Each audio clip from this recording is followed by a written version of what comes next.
काय मग हा चेहरा ओळखीचा वाटतोय ना? तर आपलं आज झालंय केदारनाथचं दर्शन आणि हे दर्शन खूप भारी झालंय. पण या दादांना थोडासा प्रसाद खावा लागला. बाबांचं दर्शन झाल्यावरती मला एक महत्त्वाचं काम होतं. ते म्हणजे मी आणलेला दगडूशेठचा धागा आणि माझ्या मम्मीचा हेअर टाय जो मला केदारनाथ समोर अर्पण करायचा होता. कारण की तिला तर मी इथे आणू शकलो नाही, म्हणून तिची एक गोष्ट जी मी सांभाळून ठेवली होती ती आज इथे मी सोडून चाललोय. तोपर्यंत माझ्या भावाने रिजोला बाबा शोधला आणि त्याच्याकडून टीका लावून घेतला आणि आम्ही निघालो परतीच्या प्रवासाकडे.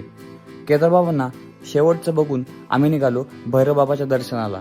तिकडे मला दोन गोष्टी दिसल्या. एक म्हणजे छत्रपती शिवाजी महाराजांचा झेंडा आणि दुसरी म्हणजे सारा अली खान. आता साराला बघून आम्ही खूप खुश झालो होतो, पण आम्हाला आठवलं की अजून 25 किलोमीटर ट्रेक करून आपल्याला खाली जायचंय आणि आपली काय हालत होणार आहे हे कोणालाच माहिती नव्हतं. पण एकमेकांची साथ देऊन आणि छोट्या पावलांनी आम्ही आमच्या रूमला पोहोचलो.